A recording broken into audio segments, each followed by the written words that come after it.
Now, on to the main part of this morning's events, other than obviously our keynote speakers, which is our discussion panel, where we have four fantastic panelists who are each going to talk to us for 2 or 3 minutes, and then they are going to take some pre-prepared questions, and if there is an opportunity, some other additional questions that may come through. So to get us started, it is my great pleasure to introduce to you Professor Dame Anne Glover.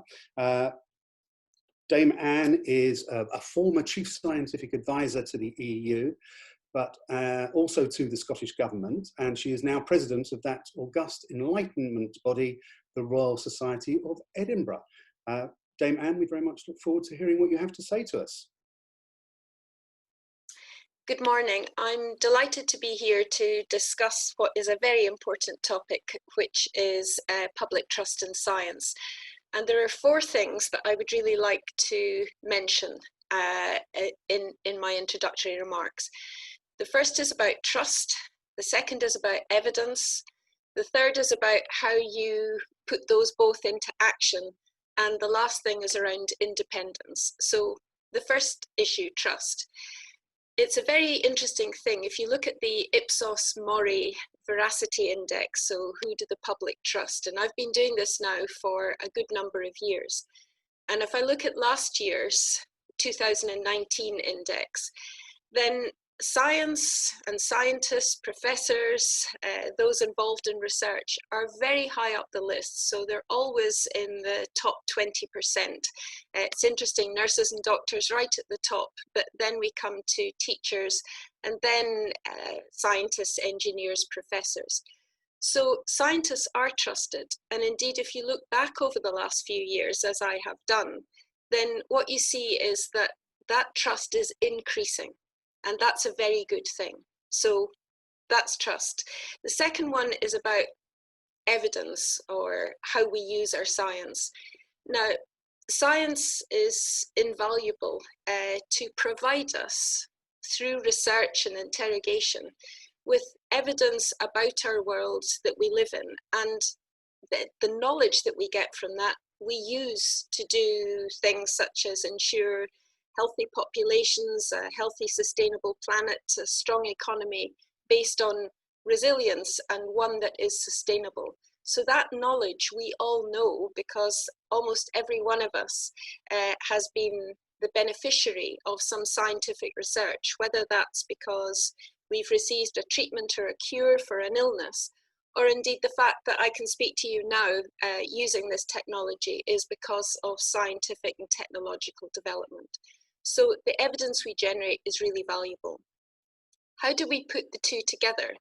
Well, at the moment, we can see very clearly how during a crisis, the ability to be able to rationally assess what is happening to us really is invaluable. And I think that's a tremendous strength of science. And I think that is well acknowledged by the public.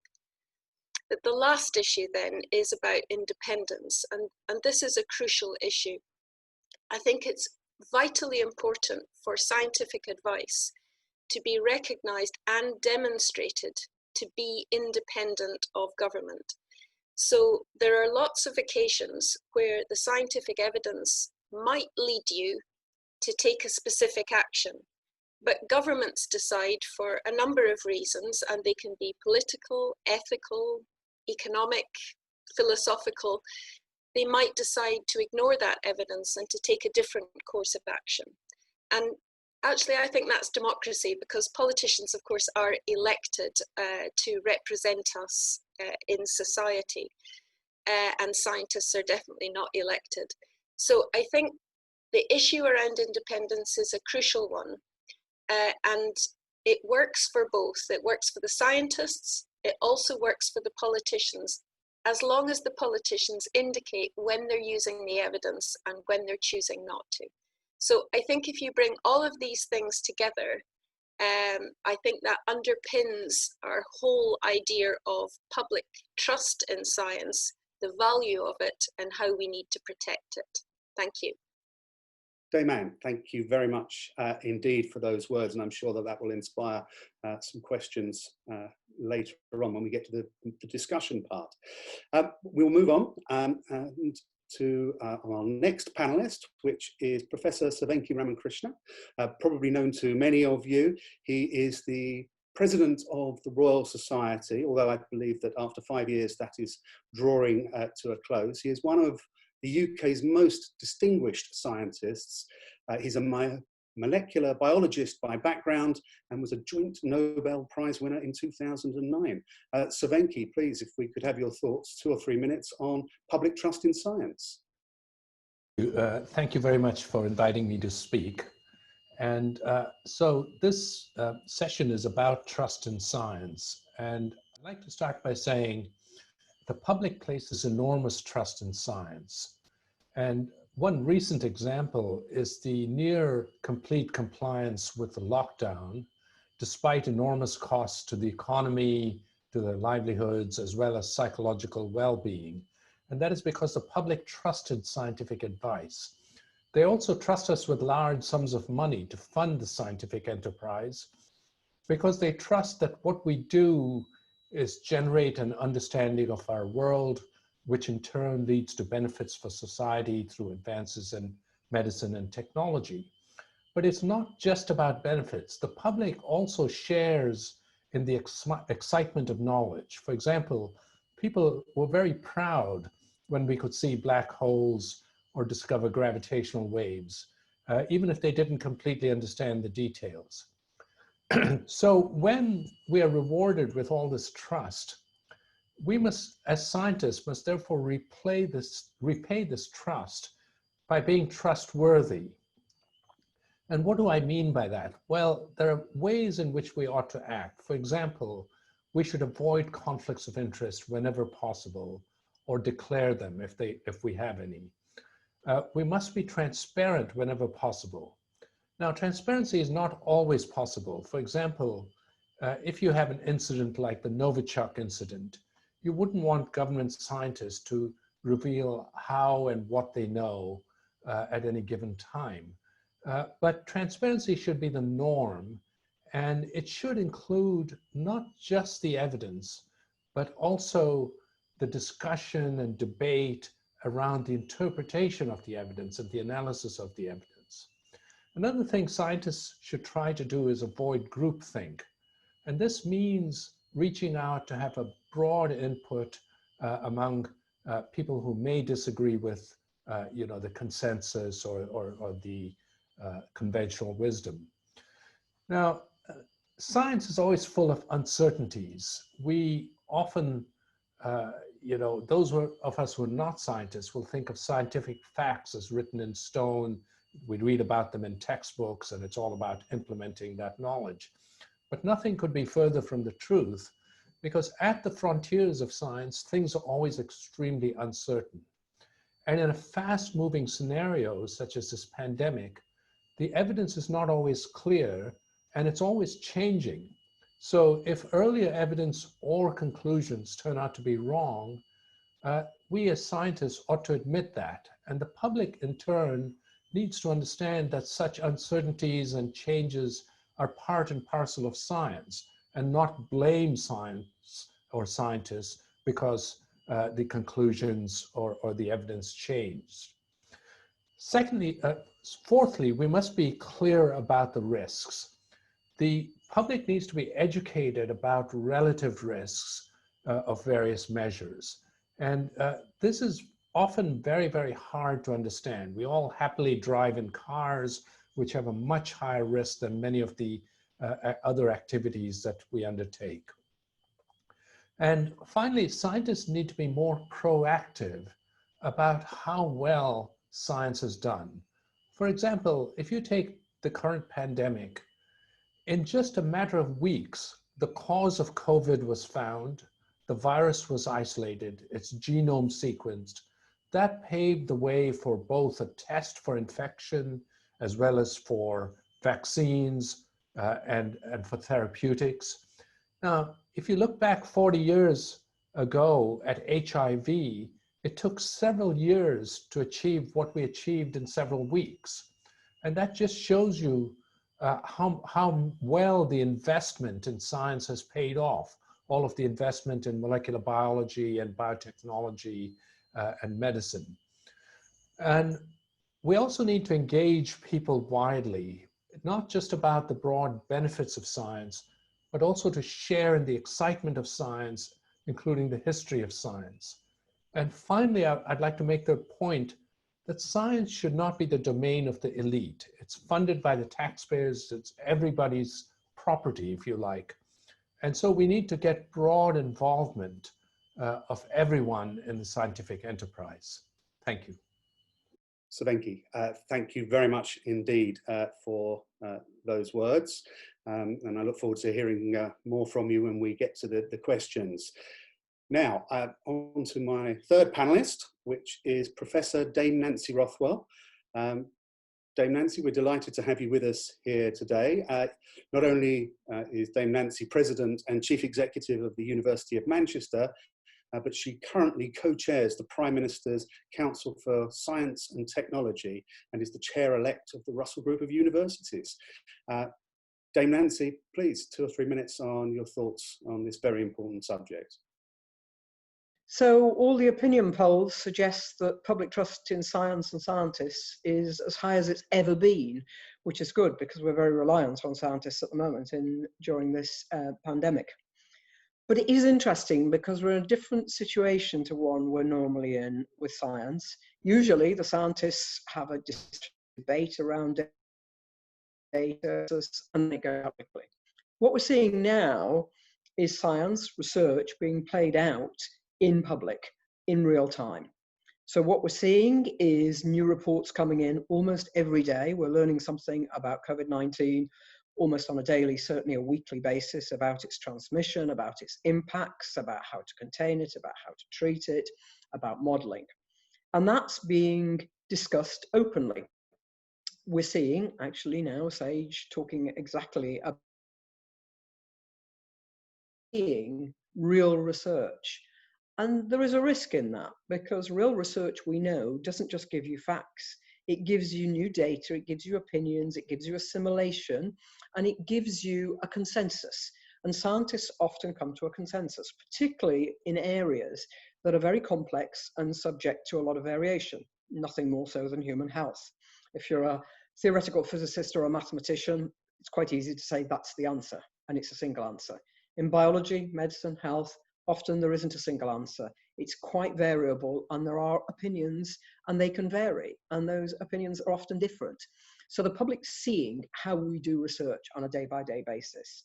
I think that's really valuable because it's the public seeing there isn't a single answer or this is the answer we have now, but as we get more information, those answers can change. And so I think it's actually useful, but that might take a bit of getting used to. So I think discussing science with the public, discussing biology and medicine with the public is never been more important.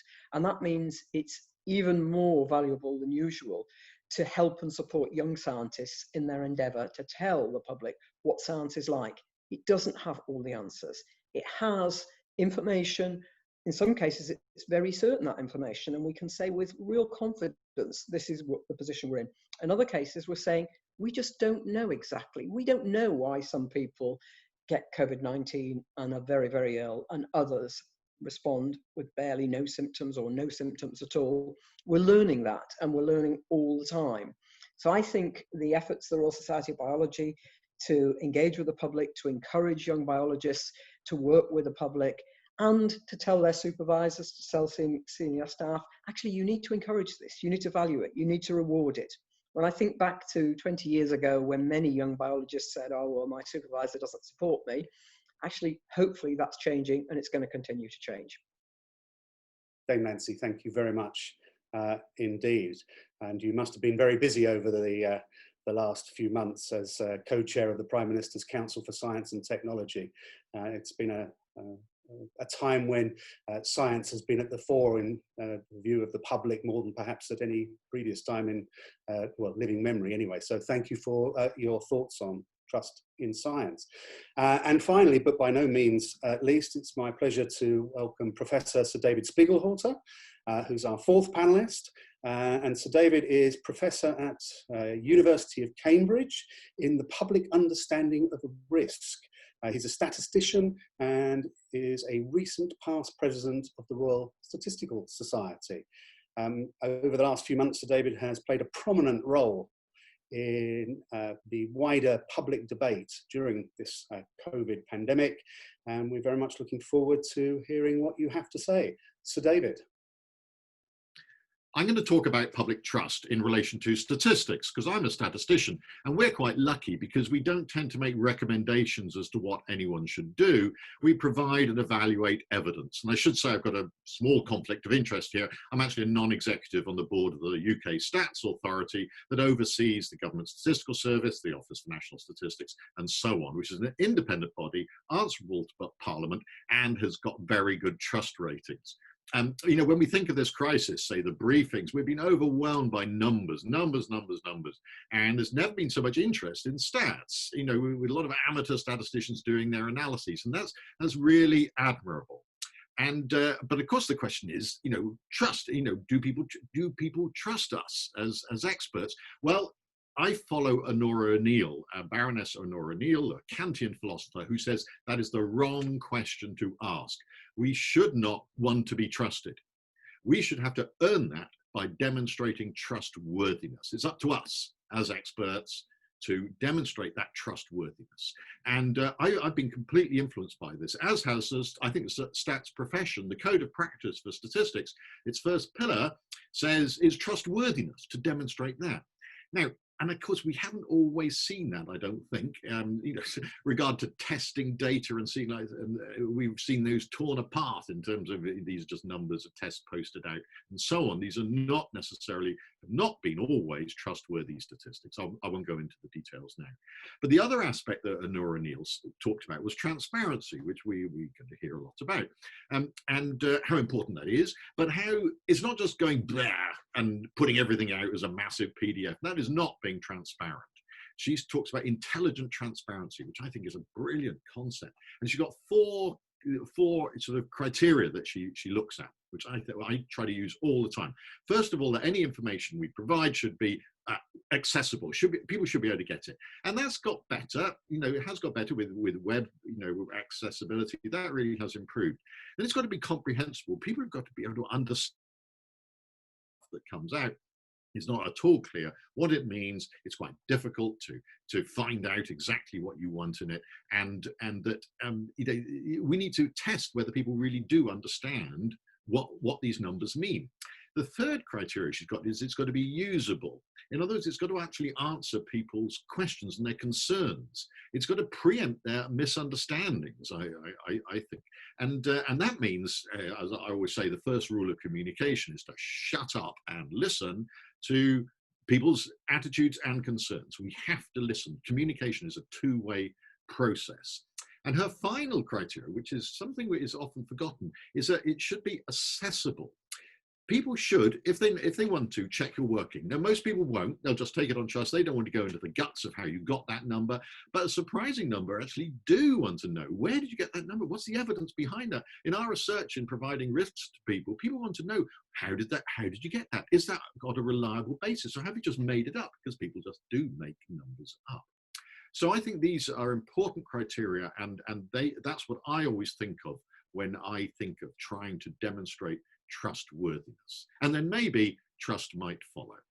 So David, thank you for that. And some very interesting thoughts there, I think. Right, so we've now heard from all our panelists, and we're going to move to the question part of the discussion. And I believe that my first question is from the Royal Society of Biology. And it's a question for Dame Anne, and it is: in recent months, inequality beyond gender in science and the wider world has become more visible. Alongside this, the newly published UK Research and Development Roadmap recognises the importance of an R&D system that works for everyone. Does the panel agree that trust in the science must continue to be earned through active steps to make research and the research workforce inclusive? And what are the panel's priorities for this? As I said, Dame Anne, if you would care to answer that. I think we've become very aware about inequality issues across the UK and indeed globally. And I know in my role as the president of the Royal Society of Edinburgh, which is Scotland's national academy, we've taken note of recent events and are looking at our own policies regarding R&D and how we fund projects, how equality can be underpinning that, and equality and indeed also diversity. And I think it's really important to do this. And if I just give one example, for very many years, both in developing new drugs, let's say for cardiovascular disease, or indeed in developing interventions such as wearing of seatbelts, all of these things have been designed primarily, and I'm talking historically now, for men, but 50% of the population are women. And so the adverse effects of drugs and looking at how they impact on women was never considered in the developing of very many drugs. And indeed, just the wearing of seatbelt and the anatomical difference between men and women. So there's an issue about, it's not an inequality, it's a diversity issue. So we can see the richness and the value that can be brought to research by having that perspective of looking at diversity and inequality, because if we could understand, and again, a lot of data will be available, looking at who has had COVID-19, who's been badly affected, who has not been badly affected, and looking at what the issues are they genetic, are they environmental, social differences? And the important thing is not just to discover what these issues are, but to act upon them. And that's what I hope, and I will certainly personally be fighting for, that in our R&D agendas, we address that, because research and development is for everyone, because it's paid for by everyone. It's paid for largely out of the public purse. So that's my hope, and that's certainly what I will be working towards. Damon, thank you for that, and you're absolutely right. Increasing the visibility and presence of women in the research workforce is vitally important. As the government's employee for engineering, I know how important it is to encourage more people to enter the sciences and to make a contribution that will increase the creativity and diversity of the research that's undertaken. So thank you for that. My next question is from the British Pharmacological Society. And they ask, rigour in the review process of experimental work is a critical element that impacts upon public trust in science. Recent high-profile retractions in some of the most influential non-learned society-owned journals suggests a lack of rigour in the review process. What changes do the panel think might be needed to address this issue? And I think I'm going to ask Venki, so Venki to answer that first. I think this is a complicated problem because at the frontiers of science, things are never very clear. And even if you review a paper, it doesn't mean that the paper is guaranteed to be right. And high-profile journals are often publishing things right at the frontier where much of the excitement is. And so they may often tend to be more wrong than, say, more mainstream journals, which are doing more incremental science. So I think this is a complicated question. I think the way to do that, to deal with it, is to be transparent and to accept that just because something is published in a peer-reviewed journal doesn't mean that it's absolutely guaranteed to be true. It means it should be taken seriously, but if there are doubts, they should be checked, they should be tested, and further experiments need to be done. And scientific truths never get established on the basis of a single paper. It's very, very rare. I mean, it happens occasionally. But very often what happens is a lot of evidence builds up in one direction. There are lots of different papers that all suggest that something is true. So that would be how you would view science, as an ongoing process that doesn't stop with publication. Thank you for that, Sir Venki. And I think Nancy would like to come in on this one as well. Nancy? So rigor and review process is absolutely critical. And the trouble is it's done for free by busy people who don't always have the time to put in to go through in great detail. And I think we need to value and perhaps even reward the review process more, such that people treat it as a job, something that many scientists treat it very, very seriously indeed and put in a huge amount of time, but not all do. And I think that's extremely important. Personally, and I know it's a fine balance here, I would prefer my name was put to reviews, so I'm accountable for it. I know that can be difficult, and I think it can be difficult for younger scientists who feel then unwilling perhaps to criticise more senior peers. But it is something that I think we've got to consider very carefully whether or not we should have open peer review. There's something to be said about non-biology disciplines where peer review is done by the community in an open manner. And I think we might be moving to that a paper is put out on the web and there is then peer review by the whole community before it becomes accepted. And I think that's another approach that we might be moving towards in biology. Thank you both for your answers. Now I have a follow-up question, which is, as preprint servers, non-peer reviewed studies are becoming more prominent and there is media appetite for preliminary results, does the panel agree that there is a role for aligning communications of high priority research findings with official channels, such as government briefings? And Nancy, I think you could have a go at that for us. So preprint or publication prior to peer review does have some value in getting things out quickly. It carries risk though. And we've seen this with all sorts of data coming out of the studies on COVID-19. Small studies that need to be verified. And the problem is, in this situation where everybody's desperately worried, people grab onto those headlines. Oh, we've got a new cure. We're going to have a vaccine, by September, because they want to believe them. And so it's difficult to temper that. Good to get results out quickly where we can, but we have to be very, very clear where these are small studies, where they need to be verified. I can't tell you how many times we've seen small clinical studies with one result and then it goes to a bigger study or repeat and they don't quite pan out. So I do think we need to be cautious when we press release. We always want to put a good spin on the story, get good coverage, and of course the press wants it to be a good story and a headline. But we have to be careful because we might have to backtrack on that later, and that can be damaging to have to backtrack. Nancy, thank you very much indeed. Right, with an eye on the clock, I will move on to my next question, which is from the Council for Mathematical Sciences and the Virtual Forum for Knowledge Exchange in the Mathematical Sciences. And he asks, how should we best communicate both the value and uncertainty of models? More important than ever, I would have thought at this time.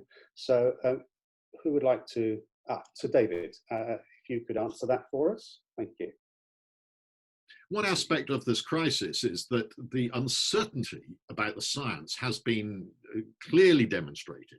Our limited understanding and of course our inability to predict what's going to happen has been rather shown up, although there have been some very good contributions from the modelling community. So I actually feel it's very important that we do communicate our uncertainty, both about what's going to happen and about our current knowledge. And our group has been carrying out research, trying to find out if you can communicate uncertainty without losing trust and credibility. And you can, if you're confident about your uncertainties and just think, we don't know everything. We do know quite a lot, but we don't know everything. That means, for example, always giving ranges for what might happen, a range of possible futures, really being clear all the time about the uncertainty. And I must say, people like Chris Whitty and Patrick Balance have been very good at that. But not just about the future, we don't know about facts, we don't know about numbers, we don't know about the underlying science, we don't know certainly about what's the appropriate structure for our model.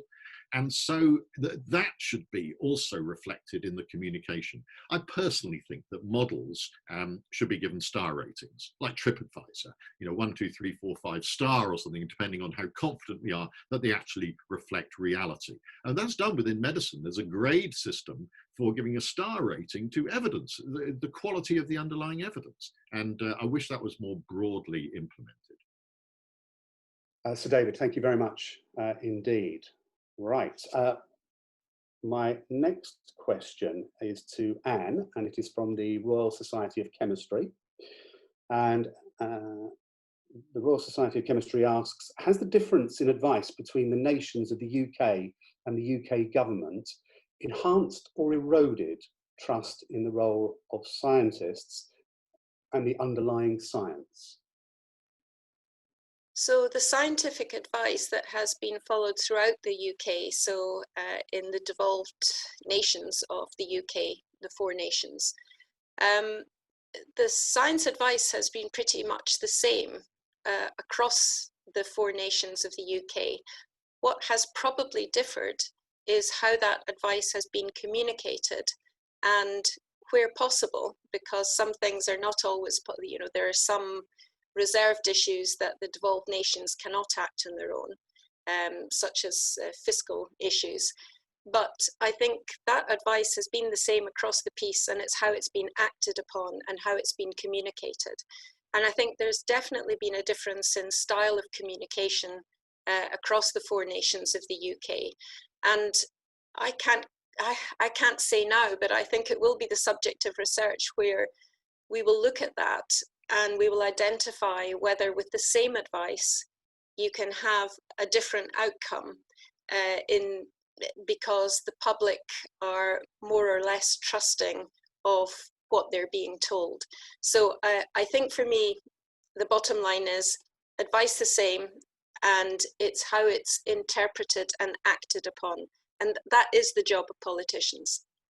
Thank you, Anne, and I think you highlighted some important potential differences between how scientific advice is given, but also how it is then used by individual governments. There's always a balance to be struck between how one implements. You hear the advice, but then how you implement it. So thank you for highlighting that. Right, we will move on, and I now have a question from the Biochemical Society. Do you think there is enough understanding of the scientific method, including around uncertainty amongst the public, for good trust in science, especially in a fast evolving situation as we have seen recently? A very good question. Who would like to answer that? I'm going to, I think, ask Sir Venki if he could address that for us. I think that the public is aware that science can be uncertain and that scientists will change their mind if the evidence changes. You wouldn't expect someone to dogmatically stick to an idea if it turns out that new evidence says it's not true.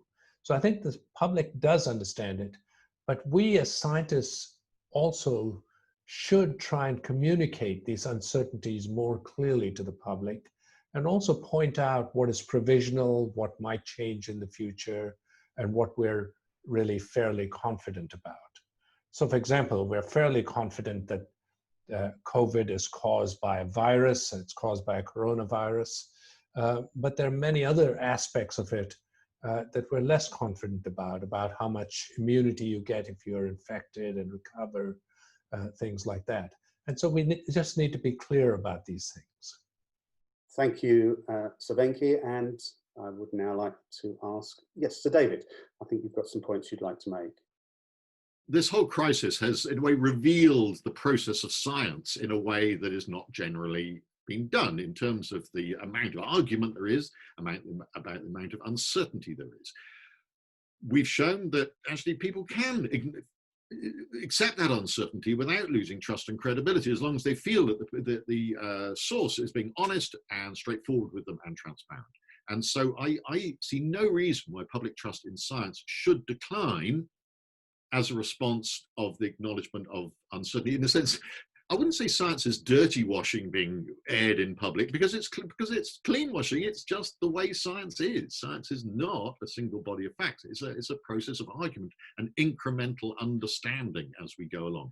And if this crisis has led to some additional public understanding of that, that is an enormous benefit. And I personally believe, and I think the evidence shows this, that this can be done without reducing trust. Excellent. Thank you both very much indeed for your answers. Right, I now have a question, and this is from the Physiological Society. And they ask, a 2018 poll, Ipsos poll, I should say, found that scientists are trusted 4 times more than politicians. How does the panel feel that this trust and the efforts that are made by scientists to increase public understanding of science will be affected by public health policy and the implementation of it in this COVID era? And what do you anticipate the poll finding next time? Well, that is a very interesting question from a politician's point of view, and I'd be very interested to hear your answers. Nancy. So the recent polls have suggested that public trust in science is very high, perhaps even higher than it was in 2018. One of the difficulties, though, is we need to be able to separate scientific advice, scientific knowledge from public policy. They don't always align, and they can't always align because politicians have to take into account a whole range of factors. They listen to the science and the scientists, and they do guide them, but they also have to worry about things like the economy, about people without COVID not getting health treatments, about children not being in school. And they have to balance out that advice against all the other factors that politicians do. And I do remember in the SARS pandemic asking about temperature sensing in airports and whether or not that was actually scientifically valid. And the answer was probably not. So I said, well, why are we doing it then? And the response was, because people feel better. That's actually important. It is important how people feel. It's important how our economy does. It's important getting kids back into school. And balancing that out against the risks of infection is a job I certainly wouldn't want to do. So we have to be honest in saying the scientific evidence is there, sometimes certain, sometimes not, but that has to be balanced against a whole range of other factors that in making policy, they have to be taken into account. Thank you, Nancy, very much indeed. If we could engender as much trust in politicians as there is in science, that would be a great step forward. But I won't hold my breath on that. So thank you for that. Now, a question, I think, to all our panelists, and this is from the Royal Society of Edinburgh. And the Royal Society of Edinburgh asks, do ministers' statements that they are following the science in response to COVID-19 enhance or hinder public trust in science? If I could then go to Anne first. I think it's a good idea that ministers are following the science, but in terms of trust, for us to know that they're following the science, we need to know what the science is that they say they're following. So this is a transparency issue. So if ministers say that they're following the science, then you or I need to be able to go out and we need to identify what that science is so that we can demonstrate to ourselves that this is credible.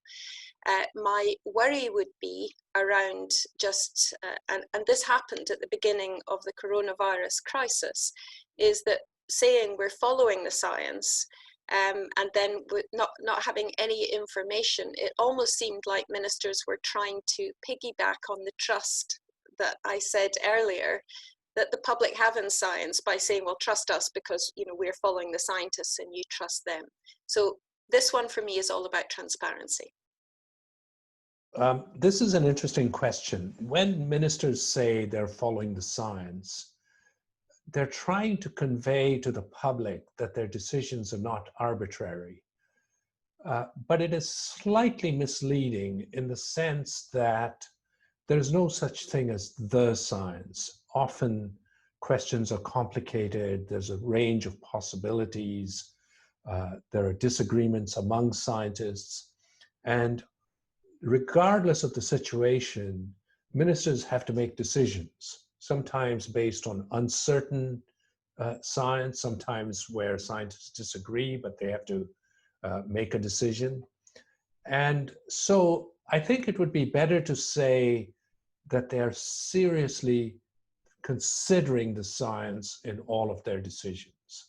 I think that would be a more accurate statement than to say they're following the science, because science advice is not the same thing as the implementation of a policy. I mean, we've seen this in face masks. You know, the principle of a face mask is a reduction of transmission, but how and where you choose to apply it and under what circumstances, that's a policy question. So following the science as a phrase can be quite misleading because it suggests there is a known answer that we all agree with. What would be better to say is we're following the scientific evidence and we're following the scientific consensus, because as I just mentioned, this is changing all the time. So the science gives the public the view there is an answer and we know what it is. And in reality, we know some answers, but there are an awful lot that we don't know. Whenever I hear the phrase, oh, we following the science or guided by the science, I just want to throw something at the television or the radio.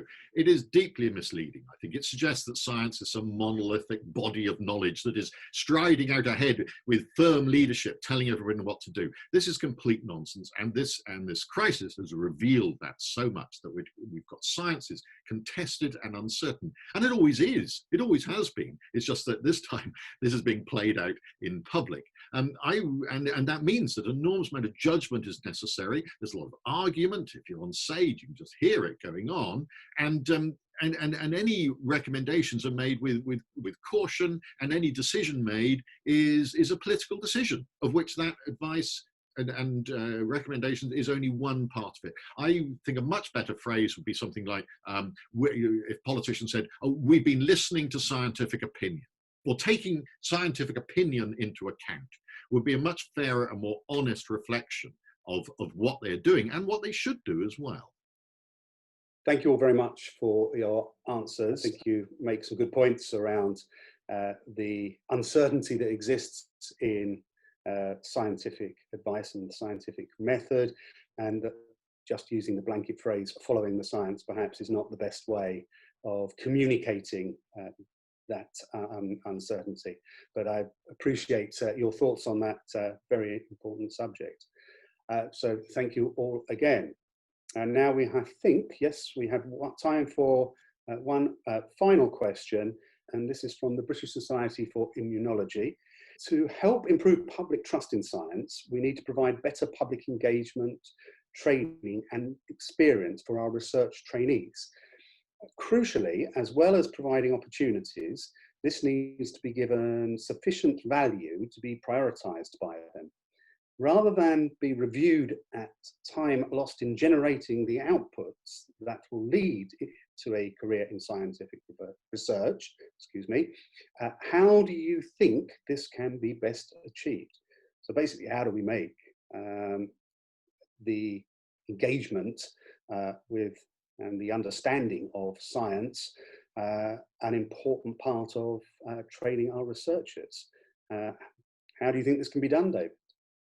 Thing this crisis has so clearly shown is the enormous value of scientists getting up and directly talking to the public and to the media in a way I don't think that we've seen before. Organizations like the Science Media Centre have been fantastic at harnessing this and getting scientists up there, getting their heads up above the parapet and taking some risks, because I know I've done quite a lot of it and I've made mistakes and I've been embarrassed and I've been annoyed, but in the end, it is the right thing to do. It's not for everybody, but you can get training. I've done a lot of media training. It doesn't always help, but you get there in the end and you make mistakes. So I encourage young scientists to start explaining their work to their families, to their friends, to anybody who will listen, even if they don't want to listen, in ways that they can understand, to learn how to communicate without jargon and to acknowledge the uncertainties of what's going on. And it does require practice, but I think it's incredibly valuable, and it's going to be even more valuable in the future. David, thank you very much indeed, and I'm sure many people will have heard the points you made. Right, that draws to an end our panel session, and I would very much like to thank my 4 panelists, to thank Dame Anne, Sir Venki, Dame Nancy and Sir David. Thank you all very much indeed for your contributions this morning. I think it's been a very enlightening discussion, and thank you for your openness and honesty in answering the questions. Thank you very much.